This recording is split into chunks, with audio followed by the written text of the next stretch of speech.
We are now ready to begin our next session, which is titled Modern Love. We have two very exciting authors with us, and they're going to discuss the presence of the personal device in love, obsession, and everything in between. First up is Prayag Akbar, a well-known writer, journalist. Many of you might have read his award-winning first novel, Leela, which was also adapted into a Netflix series. And his latest novel is Mother India, which is what this conversation will focus on. We also have award-winning British writer Sheena Patel, who is in India for the first time. Her debut novel, I'm a Fan, has also won the British Book Award and a slew of other awards. And both novels discuss the toxic role of social media in relationships today. In conversation with them is Anusha Vishwanathan. Anusha is a well-known and popular actor on the big screen and in television. I now request our panelists to come on stage, and over to you, Anusha. Where do you want to sit? I can sit in the middle if that's all right. Where I can...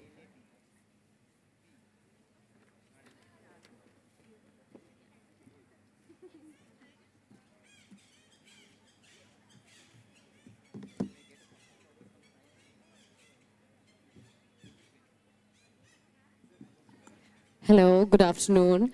And I am, extremely privileged to be able to have these two people with me, and I am in conversation with them. And their books are something that, I had the chance to read them, and, they both of these books, completely different, but also similar in terms of certain themes. And they're really stunning books, and everyone should go and read them. This is the first thing that I had to say. Now, moving on, let's speak about the books in question. I would introduce the books a little bit, but before that, I would ask each of you to just speak one or two lines about the book, and then let me just get in one or two lines. Something. Do you want to go first? No. Sure. Can you hear me? Hi, everybody. And thank you for that lovely introduction. My book is set in a small part of Delhi called Mahipalpur. It's about two people, two young protagonists. I have Mayank and Nisha, and how their lives kind of are brought together or collide in a sort of way because of social media. Mayank, the male protagonist, uses an image of uses Nisha's image for a meme he's creating for his boss. And their lives kind of come together in this way because of this. There's a cascade of events that happens. And so that was the kind of starting point of my novel. And it's told in, there's Mayank and Nisha are both kind of narrators of their own stories. Okay. Hello, mine's called I'm a Fan, and it's based in London. And it's a first-person story about a girl who gets obsessed with a man and his various lovers. And the only reason that she can do that is because she knows too much through Instagram. So she stalks all his lovers, and sort of her behaviour descends down into chaos, really. So, as both of you, I wanted you to say two lines, just so we could talk about the fact that social media is such an important character in both your novels, in a way. And obviously the context and the way it impacts the lives of the characters is very different in both the books. But it's to do with love, and it's to do with obsession. And that is the main crux of our conversation today. And two of these books, they've written very different styles. Like she was saying, it's the first person narrative. And over here it's also, but then two characters are speaking their story. And I just wanted to say that for me, who's growing up, dating, living in the age of social media, this is something which is a huge part of our lives. We're constantly seeing even if we are dating somebody and then breaking up with them, they're not really, even if you block them, your friends have them, or you know that they're on social media, and if you just unblock them, you can see them. It's always a thought that is there. And this is something that I think impacts the people of this generation more than we realize, more than we talk about. And these two stunning books are an example of how far it can go and how we should be careful about how we, employ these sort of, social media for whatever reasons. We should always think about the consequences to our actions. And so from that point, I would talk about Mother India and the consequence of, using somebody's image and without their permission, and not thinking too much of it. It's just another picture of a random girl on the internet that he's found, and he just uses it because he's under a time crunch, and he doesn't think much of it. But that is what leads to all the, the spiraling events afterwards. And I feel like that is one of the most, that is the basic beginning of it all. So, please. Yeah, absolutely. So I think for me, I was drawn to this topic because I teach at a university. I teach creative writing and for part of the year. And I did notice amongst my students the kind of, because I, unlike you, I grew up in a time before social media. So I had a relatively happy childhood. But I've seen kind of the pressures that they face, a lot of them, not just the pressures, but the kind of emotional impacts that it can have, the awareness of each other, the how they Comparisons. That's that's the word I was looking for. How they're constantly faced with comparisons. I mean, we, whatever aspirations I had as a teenager or preteen or whatever, I didn't need to compare myself to every other teenager in the world because I didn't have this platform where I could. And so it creates a unique, I have very talented students who are, amazing writers or amazing animators and things like that. And yet, when they, they're beset by kind of anxiety. And I really became aware of that through talking to them. And so I think it was, it was, for me, Nisha and Mayank have grown up in that era. They're kind of, Mayank is born in like 2002 or 2003, so it's very much, that's his world, that's the world he's known, and it's had various impacts on his life over the course of his life. So yeah, absolutely, that was a starting point. No, I also feel that, time and the changes that come with time, like say 40 years back, the amount of change that happened in 20 years, now it happens in like 10 years. And, like the pace of the change is fast, and so we don't really get time to wrap around what the implications of those changes are, especially with social media.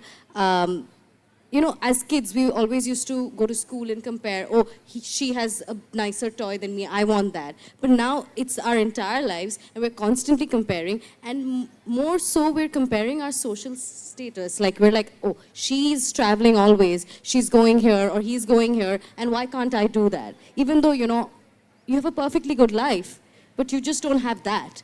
And that is something that you explore a lot in your book about your main character, is comparing the fact that she's living in London, she has to, work really hard to scrape the money for rent, because obviously rent in London is insane. And over here, the girl she's obsessed about, that she keeps talking about, the girl who her love interest had a thing with, and she's, the perfect social media influencer, and she has beautiful pictures, she's posting stories, she's traveling all over the world, and she's jealous. And she's insecure, and why can't she have it? And she thinks that, okay, I may not have that much.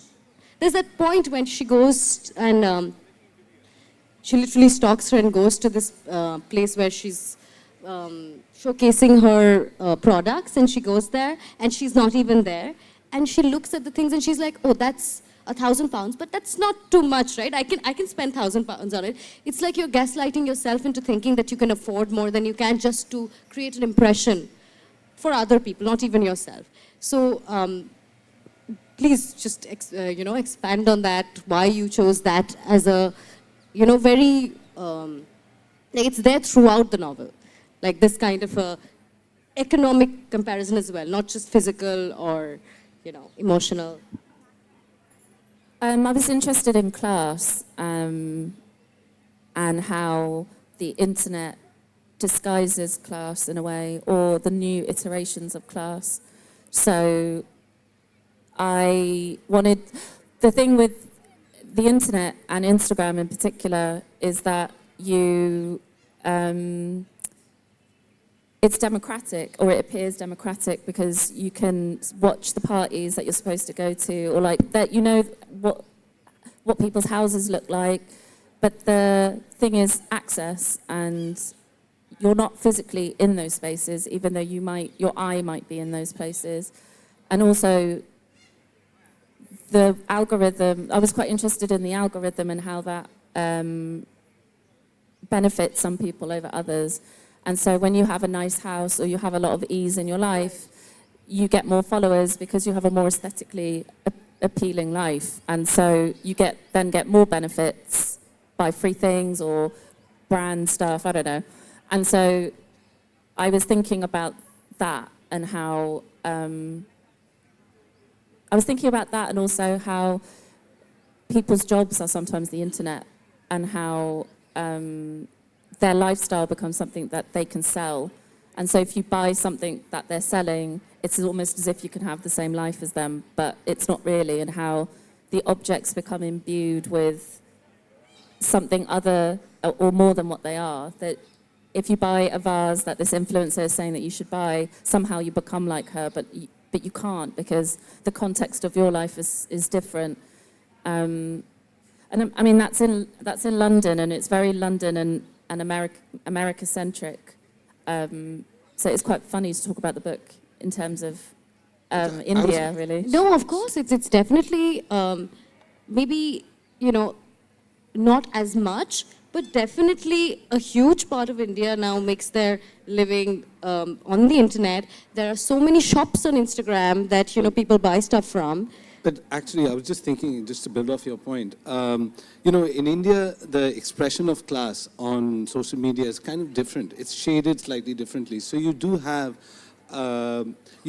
people, like what I found, especially in the early days of social media, and still today, was that, there are sort of celebrations of a more, not celebrations of poverty as such, but like celebrations of a very kind of lower middle class life. Like I remember seeing, you'd see women cooking on a chula, you'd see stuff like that, and it was a kind of expression of a certain authentic Indian experience, and a certain, which is perhaps, it was really interesting to see, because you wouldn't see that in our media before. You wouldn't see those images, you wouldn't see that kind of activity. But it's quite funny, because people from, like even me,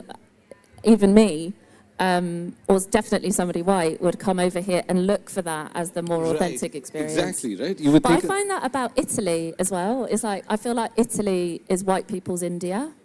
Because they go there to find some like authentic living to the land, seasonal, that kind of thing. And I think there's this need for authenticity and like something more grounded, more earthed than the luxury. Right. Which I think Instagram's very good at purporting luxury, but then it's also good at packaging authenticity as well. It's the algorithm, right? Yeah.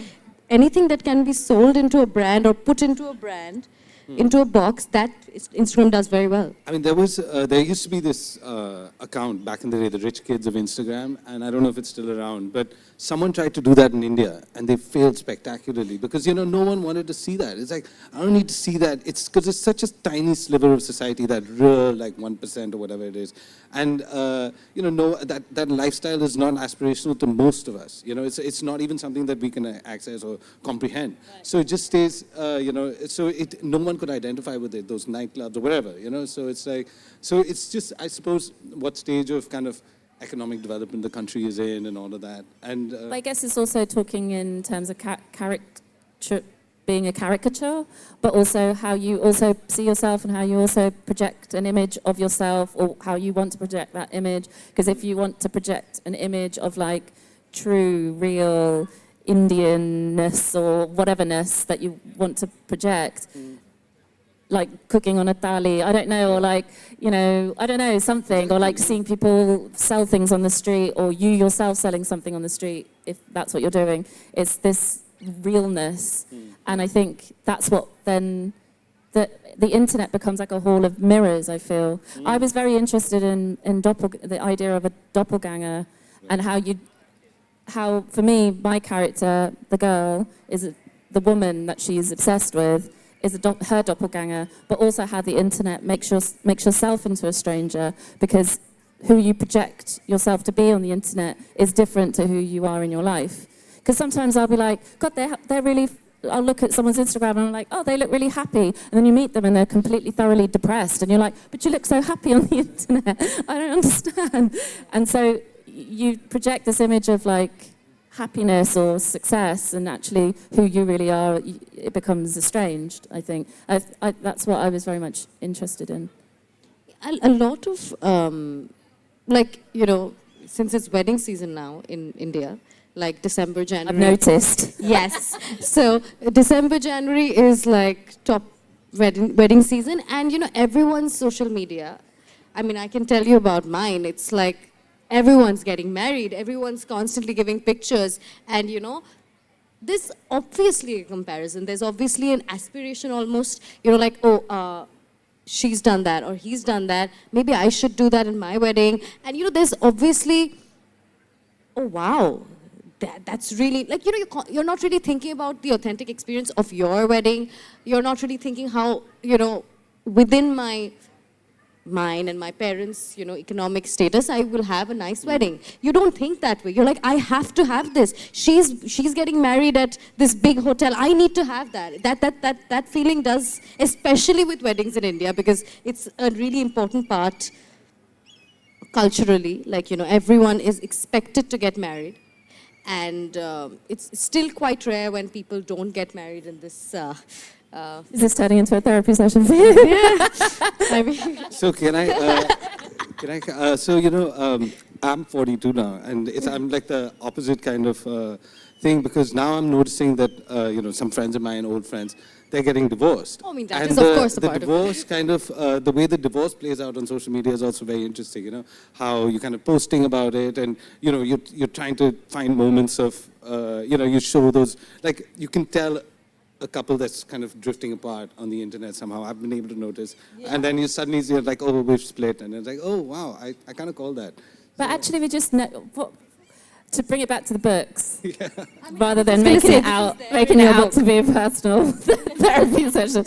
But I was quite, for me, it's the information you give away for free, I guess, in that sense, and how you, when we have, I mean, look what's happening at the moment.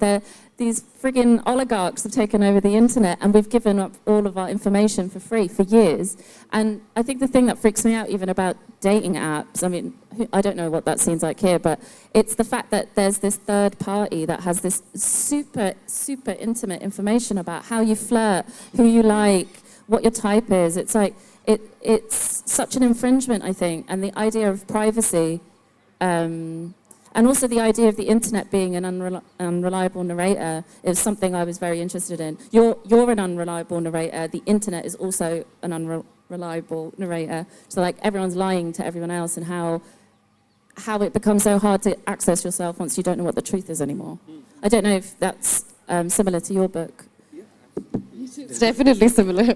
It's definitely a theme in the book, because, you know, it's like postures upon postures, as you say. And we are kind of putting up a facade of our own lives, right, at all times. And in a way that's reflective of our own realities. I mean, you know, that's what we do in a sense in real life too. We put up a front, we put up a kind of,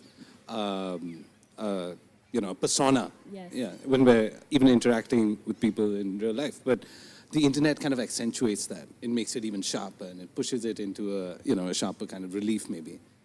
And now with AI, you can write captions in languages you've never read or cannot speak, and people will believe that you know that language. I'm just giving an example. It could be anything.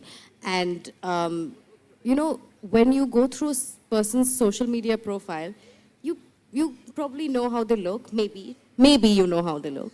And that's about it. Everything else is, I mean, it could be real, it could be seem very authentic, it also could not. You don't know, you never know for real anything. And all you can do is speculate, and the more you speculate, and you get obsessed. That's what happens with.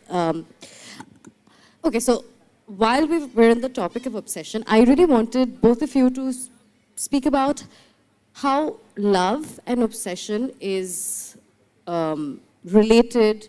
Of course, social media is a part of it, but even outside of that, how would you say that in your book you are just talking about love and the obsessive aspect of it? Okay. So Mayank, my male protagonist, he does kind of, he sees this girl on the internet. His boss has told him to find an image of someone. This is why the book is called Mother India. He works for this right-wing YouTuber who's got a big show on, and they're doing an image. They need a video of Mother India, Bharat Mata. And so they're making a meme. And so, the boss keeps telling him, I need the right face. I need the right face. And so he's trawling the internet, looking for a right, because they're using a kind of rudimentary AI to, like some pre-mid journey kind of thing that, that to create this image. It's free. His boss refuses to pay for it. So he's using this app and so he's trawling the internet, trying to find the right image. And he comes upon this girl. And, he kind of falls in love. It's like a, falls in love, like internet falls in love. He sees an image and he's like, whoa. And, he's really taken with this girl. And then he, kind of does this deep dive into her Instagram past, as we all might have done at some point or the other. And so, yeah, I'm sorry to say.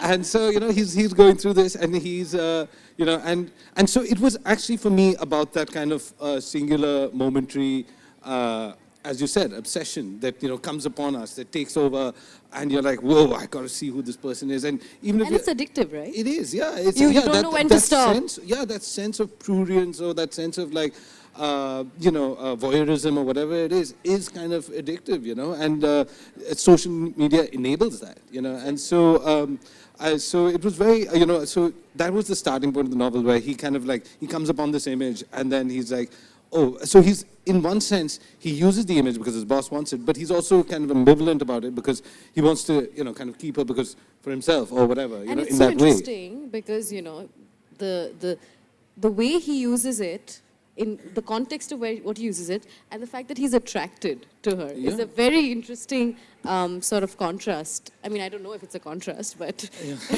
Yeah, I mean, that's very true, Is it really, are these contrasting emotions, one of the things that I look at is how an image of someone could be weaponized or politicized, and it's happened in the past to actresses. Now, I was reading an article in The Guardian, after my book came out, someone sent me an article in The Guardian from a year ago or something, where a female columnist was talking about how her voice was used in some sort of, political messaging, and she was really angry about it. So this is an increasingly realities of our time, that parts of us will be utilized for purposes that aren't, without our consent. Absolutely. There's no question of consent because, you're putting in all this information out there. And you can't even say that this is not something that I've done because there's so many people on social media, how you can't tell everyone. Yeah. They might not believe you. Exactly. I mean, so this is the dilemma that Nisha faces, that, she doesn't know how to respond to it. Her family, her sister doesn't know how to respond to it. And they're trying to she has, and the other thing about social media is everyone, know who's trying to capitalize for their own gain. And so she's suspicious of all the reactions of people around her and things like that. And so this is, for me was really one of the things about the internet, about, how parts of us can be utilized into, just deployed by forces, by political forces, by social forces, for things that we have no control over. Yeah. I've forgotten the question. Yes, it kind of went into a different trajectory, but what I was asking you was how love and obsession in your book, that is what I was asking you about. And how you relate it and how, for you, how you view obsession as a part of love, the kind of love that you're talking about in this book? Well, for me, the obsession worked. What I did was I turned the characters into archetypes, as I'm very into Jungian psychology, and the idea of archetypes, so people becoming more than who they are. So in a way, the man I want to be with, who's the love interest, becomes this point of ease through society. The girl's life is so hard that if she was with him, then her life would be easy. And that's the thing that she gets fixated on. So everybody becomes a symbol of who they are in society. And if she thinks, if I'm more like the woman that she's obsessed with, she'll be able to get him. So it's trying to learn the hacks into how to be more successful, how to be more rich. And that's the obsession, actually. It's less about love and it's more about ease.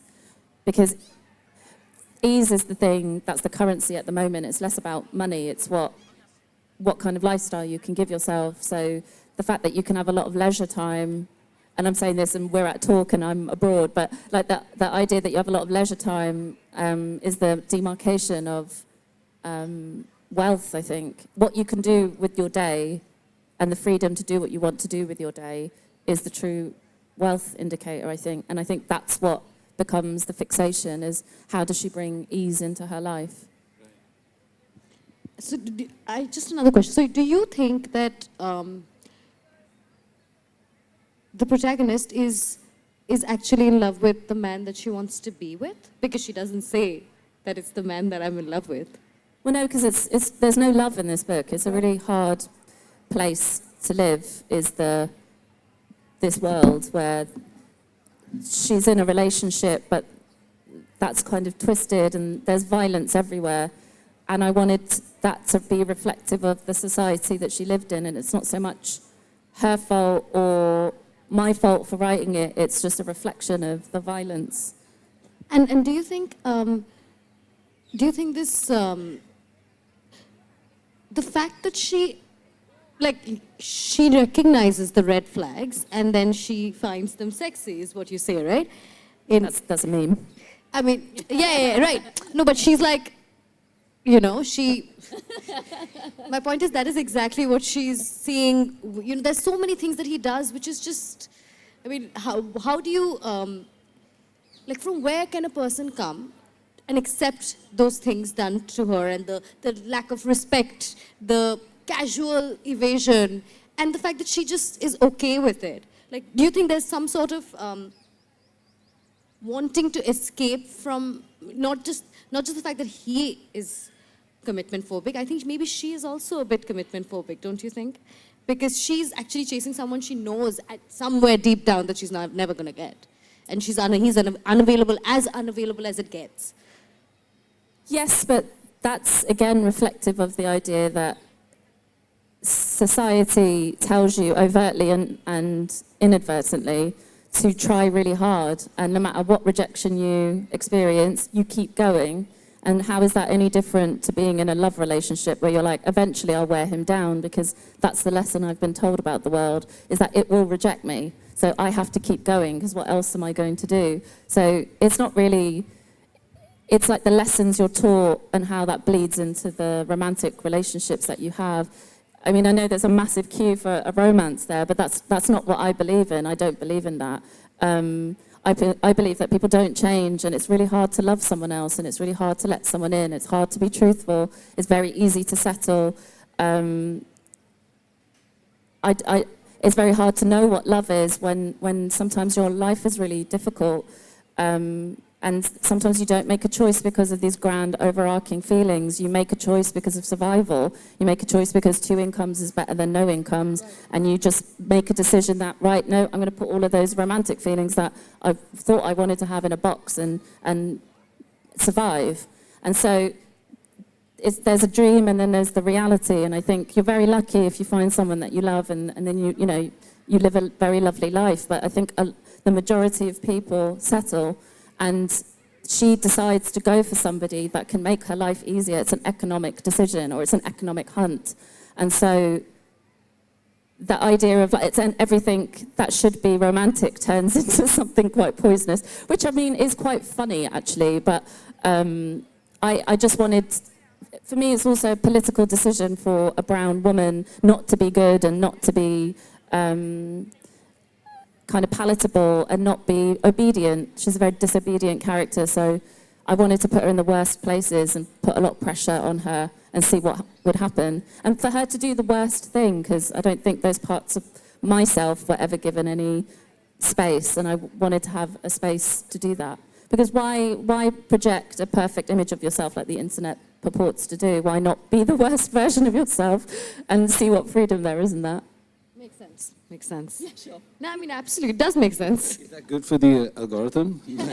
how does the algorithm It respond? can't sell you anything if you're absolutely, just absolutely wedded to the fact that you're going to destroy yourself. How to sell something to someone who wants to destroy themselves? I'm sure to find a I way. know, I'm sure they'd find a way. Oh, God. Here's a noose. Okay, that clearly dark. But yeah, okay, so I just want to sort of tie this in with the fact that, you know, so it's more about the economics of life than love. Well, for me, Well, that's not the so Yeah. another point I just Yes, wanted to please, add please. to what you were saying. I think that also might be reflective of the different, you know, you were saying your protagonists are in their 30s, early 30s, and, you know, my protagonists are in their early 20s. And they're both rather more hopeful about love, or, you know, at least Nisha in her personal life, you know, she's in love with someone she works with, and, you know, they have a relationship, and Mayank is like a hopeless romantic on the internet. And so, you know, I suppose there is that, you know, for me, I was just writing about people who are in that phase where they still kind of, you know, have all that hope and in life and on the internet, on social media, whatever it is. And, you know, I suppose it kind of winnows as you mature and you realize that, you know, life isn't like that. But yeah, so it's interesting. So you think, so in your book, love is still a magical thing in ways? Is it? You know, because she's treated so badly by the guy she's in love with. No, that's fine, but the yeah. fact that, you know, just to believe in something like that.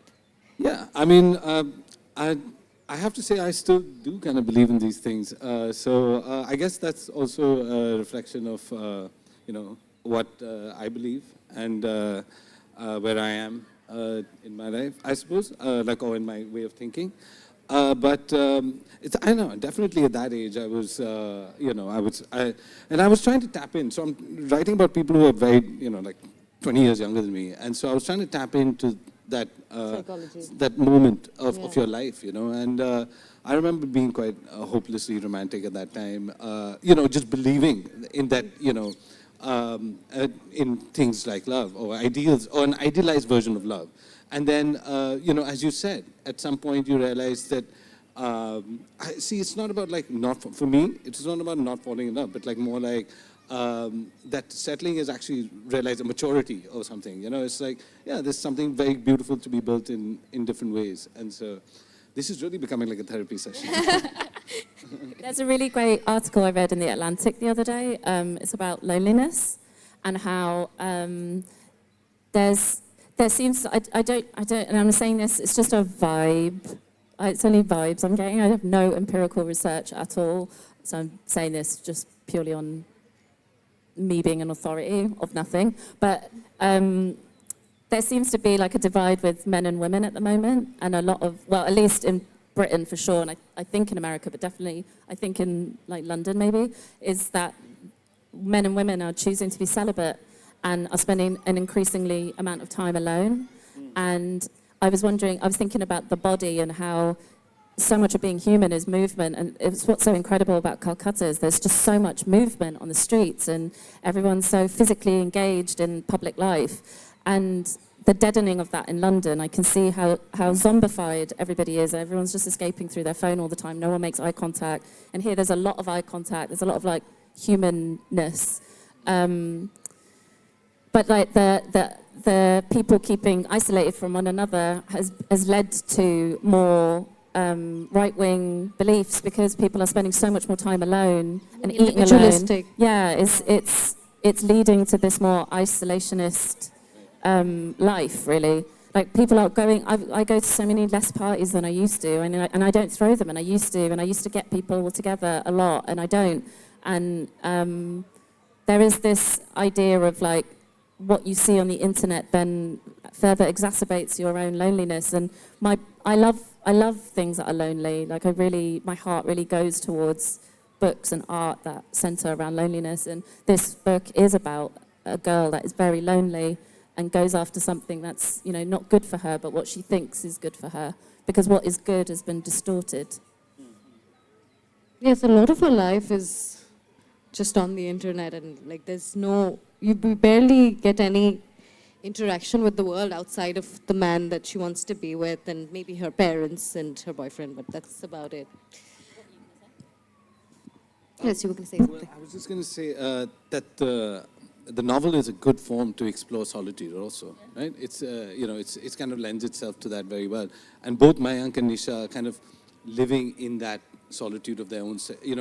Nisha is a migrant to Delhi. She comes from the hills. She comes from the sort of foothills of the Himalayas. And once I landed upon that for the character, at first I didn't have that. She was, I didn't know where she came from when I started with the character. And once I understood that about her, in one sense it also represents a very kind of modern reality of our cities. People are moving from all over for economic opportunity. As I suppose they always have, but it's very, very, for a young woman to move in her 20s, like educated young woman to move in her 20s to another place, a city like Delhi, would have been frowned upon maybe a generation ago. But now it's very much done. Someone can do it and feel safe and feel, their family feels they're safe and they're working in a respectable job, and it's not a social stigma that you've left like the a home. point of shame. Yeah, exactly, that you've left the home and gone on to work, and that means the father's not providing enough and all that. There's none of that anymore. And so that's a very... Or there might be, but... Well, at least in Nisha's case, there isn't. Her father is pretty enlightened in that sense, and her mother is too. And yeah, you're right, there would be in a lot of places, but at least I was trying to capture this slice of what I see as a new kind of reality where daughters can tell their fathers, I'm earning so much money, and it makes sense for me to be here. Like and I'll do the conventional marriage and all of that later, but like right now I'm doing this, and it's a very different kind of expression of who women can be in, and Mayank It's also a place of privilege that people can say that in this country at least. Yeah, I mean, Nisha doesn't come from a highly privileged background, but she comes from just the having understanding parents yeah, who are not, absolutely. Who are not bowing down to the societal expectations is rare, is what I'm saying. Yeah, absolutely. It's a privilege. Yes, absolutely. I agree. Yeah. So, okay, so let's then ask a few questions. If the audience has any questions, then let's open that up. Do you have anything else to say before that? Yeah, would you read? It's very rude. It feels... Yes. Yes, absolutely. Okay, I'm going to read not a rude bit. So this is an exploration of fantasy, so how the bedroom becomes like a theatre space for her dreams. And all the sections of little titles, and some of them are memes, which you either know what they are or you don't. I like the world in my head where I can rehearse. I open the door to my bedroom, and in my mind it's a busy restaurant. I look left and right, and I can't see the man I want to be with. I walk over to the corner wall of my room, and I speak to the maitre d'. I'm looking for the man I want to be with, I say to him. I arrange my features to look perky and upbeat. The clientele are Shoreditch House types, but Shoreditch House is like a really fancy place in London. It's a members bar and it's really douchey. Are Shoreditch House types, but I belong here. I'm a well-regarded author with a glittering future. This is how I carry myself. People talk about me in reverential tones when I enter the room. I'm my own centre of gravity, someone sexy and up and coming, but also I cross into fashion and music and I cherry pick what I want to do. This is my backstory. This is my reality. The maitre d' walks me over to my bed where I spot him, the man I want to be with. He's at a table, he has his glasses on as he reads his phone, waiting for me. I warmly thank the blank spot where the maitre d' stands and sit on the edge of my bed for the table. The man I want to be with is overawed by me and tries to hide it, but because I know him so well, I see it. He asks me how I am, I say fine. A waiter comes over, I order a gimlet. The man I want to be with asks me if I would like to eat, and I say yes, and the man I want to be with asks for menus, and I sit there like a lady. I brush my hair off my face with my left hand, and he is struck. I don't know what he's looking at until I do. It's a gigantic diamond on my finger.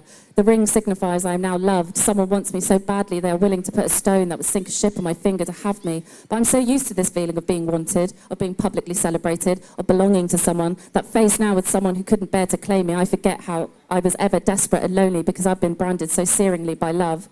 I look at my blank finger, which has my ring on it. Oh, this, I exclaim, and hide my hand, pretending to be modest, but really a delicious tang of satisfaction unfurls my belly, creeps languidly up my spine, and shoots into my heart. How is your wife? I extend generously, hoping she looks even more old and haggard than she did when I was with him. I'm glowing, practically nuclear in my snug corner of the world. I am loved, I own things and people. I've replicated my DNA sequence successfully with someone who wants me, who chose me. My life is filled with more and more and more. He says, she's fine. He says, congratulations on the book and the film. I saw it, it's brilliant. I always knew this about you, I say offhandedly, but with practiced modesty. Thank you.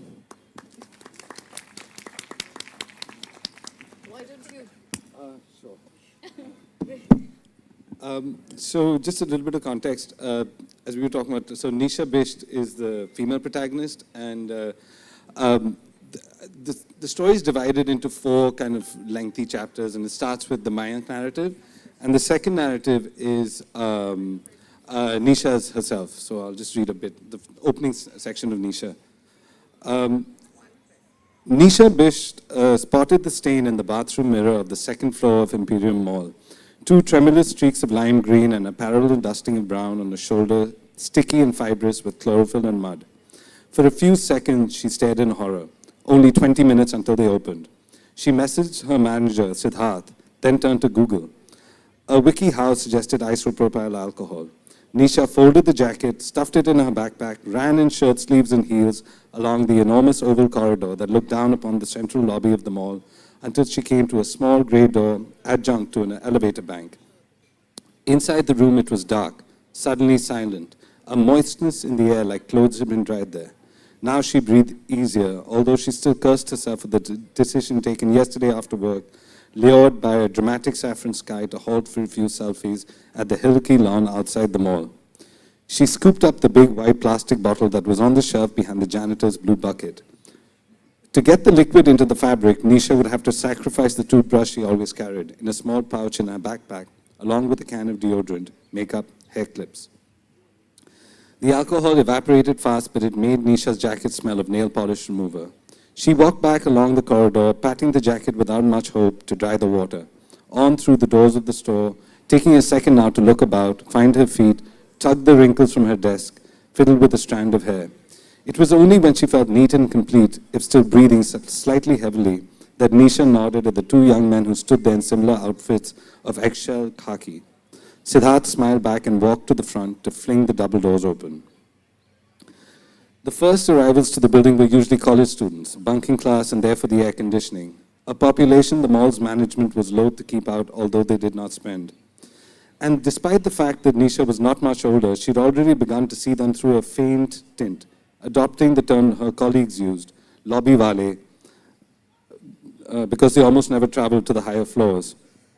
During lobby wale hour, the employees of Dujuri were rarely disturbed, a narrow band of fallow time when aromatic traces of roasted cocoa melded with lo-fi electronica, and Nisha imagined herself as a marble statue sinking slowly into the plush carpet.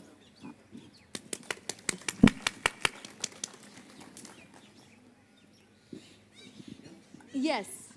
Okay, so we don't have time for too many questions, but we'll take 2 questions for each of the authors. So, anyone who has... Huh? Oh, just 2 questions? Okay. Then 1 question for each of the authors. Anyone has Any questions? Hello, thank you for this wonderful session. I think it's on, yeah. So my question is to you, Prayag sir. Since you are teaching creative writing as well, and you are writing about politics and love, so what is the role of literature according to you now as when it comes to holding a mirror to society? Is the personal political even now, or art is just for art's sake? Thank you. That's a fantastic question. Thank you. Thank you for being here, and for that amazing question. So I think very strongly that art should be holding up a mirror to society, and not all art, but if you can find that expression and you can find a way to tell an authentic story. So I think this is a problem I have, is where I look at things from a political lens a lot.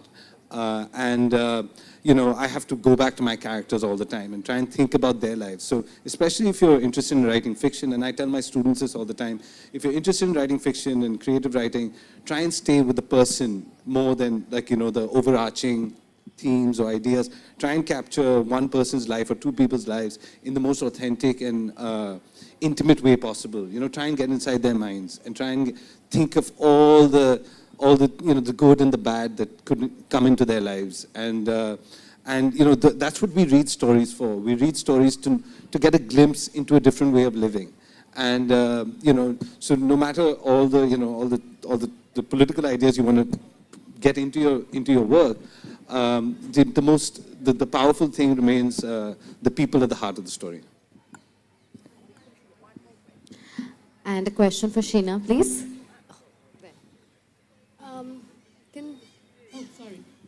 Mine is, so Sheena, it's a bit of a comment and thing itself. When you said about the people you relate to, like I am the same way, like I'm from the US, so it's the same thing there about the, being lonely. Like I have friends, we call each other on Friday, hey, you good? We good at home, read a book, watch a movie, so like that's what we do. So the thing you said about people enjoying themselves or like being lonely, I don't know, would you call it lonely or we just getting comfortable in our own skin? Either, right? I don't know, I think that's a question for you. But I quite identified with it. I was like, I'm going to read this book for sure. So thank you. You had a question. There's a question.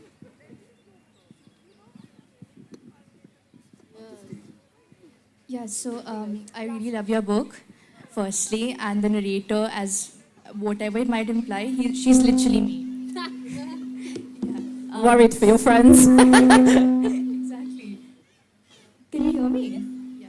So my question is, what if the narrator had a Spotify playlist? What would her top 5 songs be? I didn't hear that bit, sorry, the mic went down. If it had a Spotify playlist, what would it be? If Oh my the God, narrator- 5? I could give you one. Okay, top. Yeah, actually, it's not really a song, but I was listening. I don't even know how to say this but it's a designer called Mugler. There was a spring-summer video from 2022 where all the models are going down a catwalk and the camera is doing all these they're doing these incredible stunts. And the 7-minute soundtrack to that I had on a loop. So I was driving a lot when I was writing this because I was working at the same time. And I'd had that soundtrack the whole time to just keep me in that dark voice. So if you Google that, that's the soundtrack. Thank you. It was a good question. Thank you. This was a lovely session, and thank you so much for coming. Thank you. Thank you. Thank you Yeah, very it's a much. lovely session. Thank you.